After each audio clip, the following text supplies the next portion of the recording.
Sir आता पहिल्या आपण म्हणजे सुरुवातीच्या पॅकेजमध्ये काही ठिकाणी जिथं आपले ब्रिजेस किंवा बांधकामं पूर्ण नाहीत त्या ठिकाणी थोडं सर्व्हिस रोडचे प्रॉब्लेम्स आहेत. सर्व्हिस रोडचे सरफेस ज्याला आपण म्हणतो तो थोडा म्हणावा तसा योग्य नाही आहे. त्याच्या सूचना मी आता बघितल्यानंतर पण दिल्यात की हे गणपतीच्या आधी त्या कॉन्ट्रॅक्टरच्या मागं लागून त्याचं जे असेल ते डांबरीकरण असेल कॉन्क्रिटीकरण जे काही करायचंय टेक्निकली किंवा कामामध्ये जे धरलेलं आहे ते सरफेसिंग सगळं जे आहे ते नीटनेटकं केलं पाहिजे.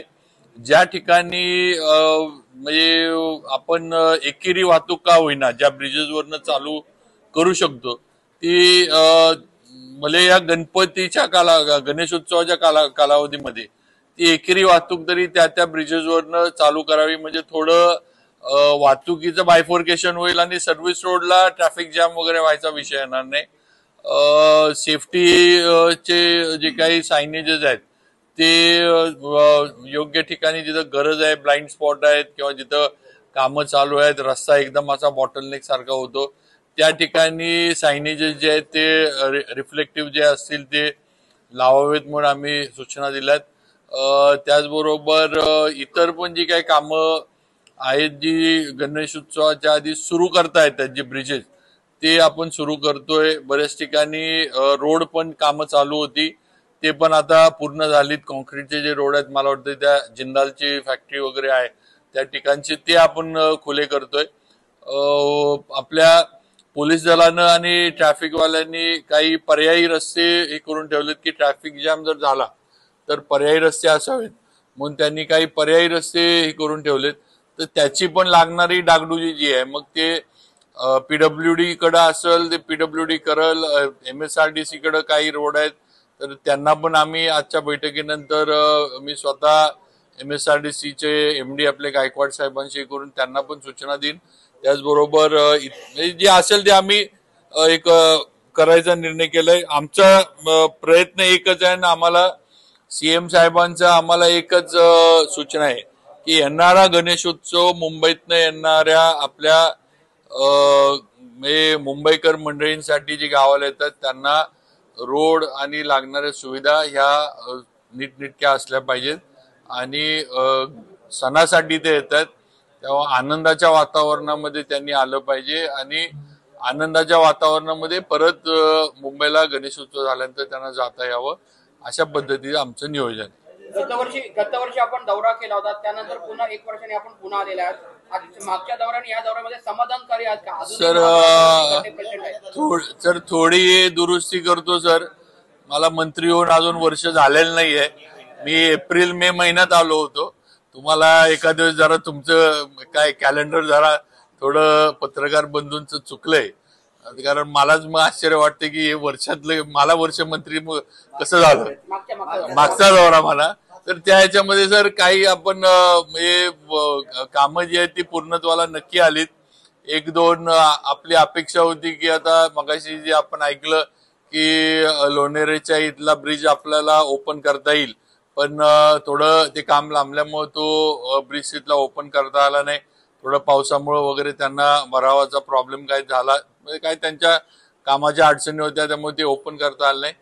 पण नक्कीच बऱ्याच ठिकाणचे जे पूर्वी हे नव्हते ते पूर्णत्वाला गेलेत. जिथं कामं अडकलीत तिथल्या पण आपण म्हणजे साधारण डिसेंबर पर्यंत ती पूर्ण करण्याचं नियोजन नॅशनल हायवे PWDचे डिव्हिजन आपल्या दोन्ही डिव्हिजनच्या माध्यमातून केलं गेलेलं आहे. माणगाव आणि इंदापूरचं मी मगाशी पण सांगितलं परत सांगतो की माणगाव इंदापूर बायपास त्याच्यावर असणारे रेल्वे ओव्हरब्रिज ह्याचं नवीन टेंडर होऊन नवीन एजन्सीला काम ते देण्यात आलेलं आहे. त्याचं काम जे आहे मोबिलायझेशन वगैरे मशिनरीचं त्या कॉन्ट्रॅक्टरनं सुरू केलंय. फक्त याला कमीत कमी 1 वर्ष तरी दोन्ही बायपासची जी आहेत कामं ती करायला आपल्याला लागणार. तेवढंच लांबल.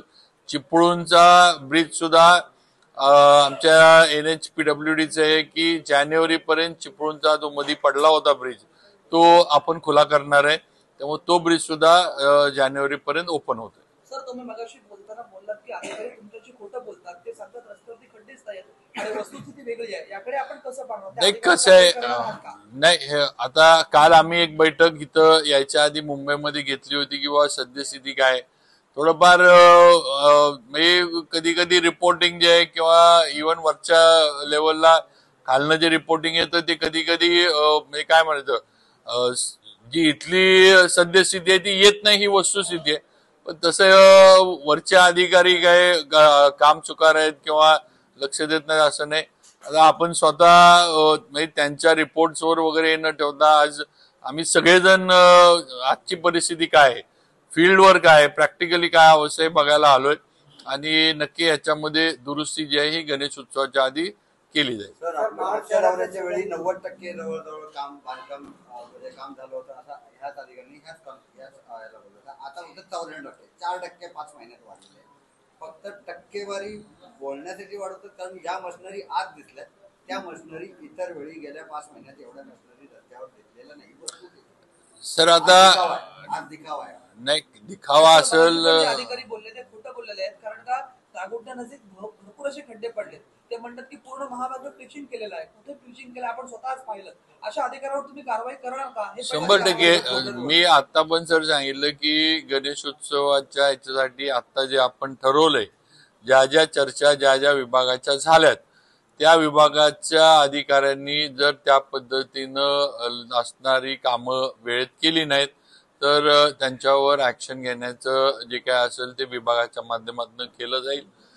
त्यांना अडचणी कुठं आल्या तर आमच्यापर्यंत यावं. कलेक्टर साहेब इथे आहेत.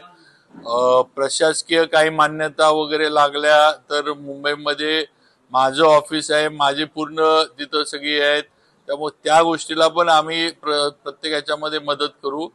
पण दिरंगाई कामचुकारपणा किंवा नुसतं दुसऱ्यावर ढकलून मोकळं व्हायचं किंवा नुसतं कॉन्ट्रॅक्टरवर ढकलून मोकळं व्हायचं असलाही चालणार नाही. कॉन्ट्रॅक्टरांकडनं ही कामं मागं लागून करून घ्यायची या पद्धतीनं सूचना त्यांना दिलेल्या आहेत.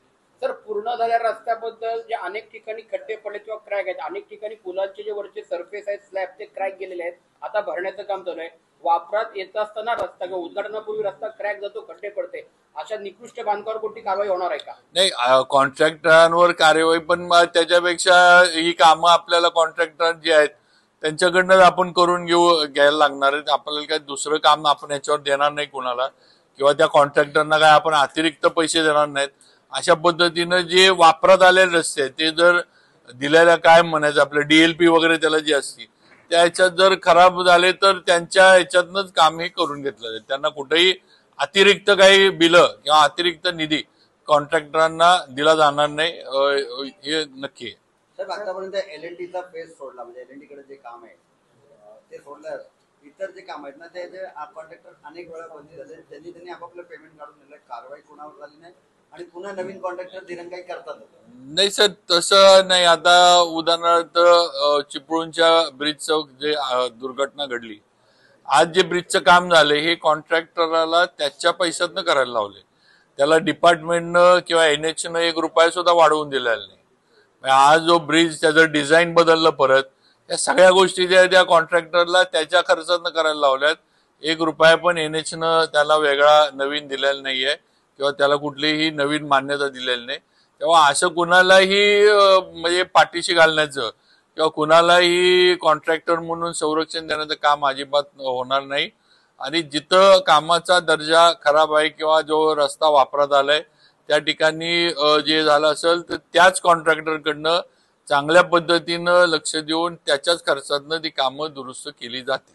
कशेडी बोगद्यामध्ये मोठ्या प्रमाणामध्ये गळती लागली आणि पाणी खूप मोठ्या धारा पडतात दोन्ही साईडनी वापरत असताना अशा स्वरूपाचं काम निकृष्ट पकडायचं चांगलं तर त्याला काय दुरुस्ती सर ह्यात काय आहे म्हणजे हा प्रश्न अधिवेशनात पण आला होता आणि आपण या कशेडी बोगद्यात जे पाण्याची गळती आहे त्याच्यावर मला वाटतं काय आपला IIT वगैरे ह्यांचा पण रिपोर्ट घेतला होता. तर थोडं यात काही हे नॅचरल हे पण आहेत आणि काही ठिकाणी नक्कीच थोडं ग्राउटिंग वगैरे याच्यातनं पाण्याचं हे होत आहे. पण पहिली गोष्ट तर त्याला धोका कुठलाही नाहीये बोगद्याला. त्यामुळं पाणी हे थांबवण्यासाठी आपण संबंधित कॉन्ट्रॅक्टरकडनं पुढचं ग्राउटिंगची वगैरे कामं सुरू आहेत आणि ते होतील. थोडं सर ह्यात एक दुसरं त्या IITच्या ह्याच्यात जे आलं की वरच्या म्हणजे जुना आता बोगदा तर आपण आता काढला, पण पूर्वीच्या ह्याच्यामध्ये वर काही ठिकाणी विहिरी वगैरे आहे, त्या विहिरींचं पण पाणी थोडं जे आहे पावसामध्ये वगैरे खाली येऊ शकतं किंवा येतं असं पण त्यांचं झिरपून, आणि त्याचं पण आहे. पण धोकादायक आहे असं अजिबात नाही. जे थोडंफार लिकेजेस टनलला परमिसिबल असतात, जे लिमिट्स आहेत त्या ह्याच्यामध्ये हे लिकेजेस आहेत आणि ते पण राहिले नाहीत पाहिजेत, यासाठी कामं आपण जी आहेत ग्राउटिंगचे वगैरे सुरू केलेली. महाड परिसरामध्ये स्कायवॉकची मागणी झालेली आहे. गेल्या 5 वर्षापासून महाड शहरालगतचाच भाग आहे, नगर परिसर, त्या ठिकाणी स्कायवॉकची निर्मिती झालेली आहे आणि ज्या 2 ठिकाणी केले त्याचा वापर योग्य पद्धतीने होत नाही. नॅशनल हायवेने वेगळ्या पद्धतीने याचा विचार का केला? सर आपण आता बघूया आपण, कारण मला स्कायवॉक जे आपण म्हणताय आपण ओव्हरब्रिज म्हणताय का, ओव्हरब्रिजच्या आता ज्या ठिकाणी मागणी होती ती आता नवीन ह्याच्यामध्ये त्यांनी धरली आहे, जे नवीन आता पॅकेज एक होत आहे. हा, तर जे जे जिथे बरेचसे मागच्या वेळी पण लोकांनी केले त्याचं आता नवीन ह्याच्यात त्यांनी धरले. काही ठिकाणचे अंडरपास पण नवीन धरलेत, काही ठिकाणचे सर्व्हिस रोड पण धरले जे पूर्वी नव्हते. असंही करून त्यांनी नवीन एक प्रस्ताव गडकरी साहेबांच्या डिपार्टमेंटकडे दिलाय, त्याची मान्यता होईल. त्याचबरोबर परशुराम घाटातलं सुद्धा नवीन वायाडक्ट बांधायचं, म्हणजे ज्यात घाटातनं जायला लागतं तर त्याच्याऐवजी डायरेक्ट 4 लेनचं वायाडक्ट बांधायचं, त्याचा पण प्रस्ताव आपण गडकरी साहेबांकडे दिलाय. तर त्याला पण गडकरी साहेब आता त्याचं काही टेक्निकल जे काही असेल ते झाल्यावर त्याची पण मान्यतेबद्दल ते निर्णय नक्की घेतील. त्यामुळे ही राहिलेली कामं जी आहेत ती आता प्रस्तावित आहेत, त्याला एकदा मान्यता मिळाली की ही होऊन जातील, यात काही अडचणीला असं मला वाटत नाही. आता जर ह्याला कसं आहे, टेक्निकल ह्याचे सर्वे झाले आता 5-6 महिने तरी याला जाणं, कारण शेवटी हे केंद्रापर्यंत जाणार. हे काय आपलं राज्याच्या ह्याच्यातलं नाही, केंद्रापर्यंत त्यांच्यापर्यंत जाणार. पण लवकर आमचा पण पाठपुरावा चालू आहे. आपले इथले पण अधिकारी जे NH मुंबईतले आहेत ते पण त्याच्या मागे आहेत किंवा लवकर याला मान्यता मिळावी म्हणून होईल. एसटी स्टँडची कॅन्टीन बंद आहे. आपण आता 10 ते 12 ठिकाणचं नवीन नियोजन केंद्र कलेक्टर साहेबांनी सांगितलं. एसटी कॅन्टीन कधी सुरू होतील? या निमित्ताने जर एसटी कॅन्टीन चालू करतात, आता ते MSRTC वाल्यांना त्यांना बघून कलेक्टर साहेब बोलतील त्यांच्याशी. चाल मुंबई गोवा राष्ट्रीय महामार्ग आता 14-15 वर्षांपासून नॅशनल हायवे अथॉरिटीकडे आहे. त्याच्या डागडुजीवरती जेवढा खर्च झालाय त्याच्यात अनेक महामार्ग झाले असतील, ही धक्कादायक माहिती आहे. असं असताना राज्य सरकारचे मंत्री महोदय असतील, अधिकारी असतील, तेच सर्वे करतात, तेच पाहणी करतात. मग हा प्रोजेक्ट राज्य सरकार आपल्याकडे हस्तांतरित करून का घेत नाही? सर आता हो का, एक तर महत्वाचं काय आपल्याला एक काम संपवणं. आता हस्तांतर करून घेण्यामध्ये वेळ घालवायचा, त्याची अजून सगळी प्रक्रिया वगैरे वगैरे सगळं करायचं, परत मग ते झाल्यानंतर राज्य सरकारला परत नवीन याला सगळी मान्यता. तर मेन कसं आहे, आज काम पूर्ण करून घेणं आणि शेवटी राज्यानं केलं काय आणि केंद्रानं केलं काय, पैसा आपलाच आहे ना, आपल्याच टॅक्स मधनं पैसा गेलेला आहे, आपल्याच पैसा. त्यामुळे शेवटी आणि दुसरं एक लक्षात घ्या की जेवढं NH कडनं म्हणजे फंडिंग होतं मोठ्या प्रमाणावर, तेवढं थोडं आपल्याला राज्य सरकारच्या याला मर्यादा पडतात. त्यामुळे NH कडनं कामं याला फंडिंग चांगल्या पद्धतीनं होतं. आणि तुम्हाला पण माहिती आहे की हा एक मुंबई गोवा सोडलं तर गडकरी साहेबांचे जे प्रकल्प गडकरी साहेबांनी घेतले सगळे प्रकल्प अतिशय सुंदररित्या त्यांनी पार पडले. आता या हायवेला पण आता अनेक कारण आहेत. काही ठिकाणी नक्कीच एजन्सी म्हणजे म्हणाव्या तशा चांगल्या मिळाल्या नाहीत, काही ठिकाणी लँड ॲक्विजिशनमुळं कामं अडकली, काही ठिकाणी थोडं नैसर्गिक अडचणी होत्या त्यामुळं कामं अडकली, असे अनेक काही आहेत. त्यामुळे हे लांबत लांबत गेलं ही वस्तुस्थिती आहे. पण मी मगाशी पण म्हटलं की आता अगदी अंतिम ह्याला आलेलं आहे. म्हणजे काही जे 5-6% काम जे राहिलेलं आहे त्या स्टेजला मुंबई गोवा हायवे आलाय. हे नक्की पुढच्या डिसेंबर पर्यंत जे मी आता सांगितले ही पूर्ण होतील आणि 2 जे आपले इश्यू आहेत ते जरा त्याच्यानंतरच्या कालावधीमध्ये पूर्ण होतील. साहेब, महामार्गावरती 3 स्पॉट असे आहेत, जर अतिवृष्टी झाली, मुसळधार पाऊस जर का पडला तर महामार्ग बंद होतो, म्हणजे इतकं पाणी येतं. मग ते नागोठणा असेल, खांब असेल. समजा दुर्दैवाने याच दरम्यान अशी परिस्थिती निर्माण झाली पावसाची, तर पर्यायी काय व्यवस्था असेल? आपण एकतर सर हे पर्यायी आपण काय म्हणतो रस्ते पण आपण आयडेंटिफाय जिल्हा प्रशासन करून ठेवलेत, त्याची पण आपण दुरुस्ती करतोय. आणि मेन म्हणजे जे काही मशिनरी ह्या गोष्टींना लागल, म्हणजे समजा असं काय झालं तर ती मशिनरी पण आपण NH कडनं वगैरे तयारी करून ठेवतोय. मग JCB असतील किंवा समजा पावसामुळे काही पाणी अडकलं वगैरे, त्याच्यासाठी काही थोडंफार एक्सकव्हेशन करायला लागलं, काही करायला लागलं तर ती मशिनरी आपण त्यांची तशी तयार ठेवतो याच्यासाठी.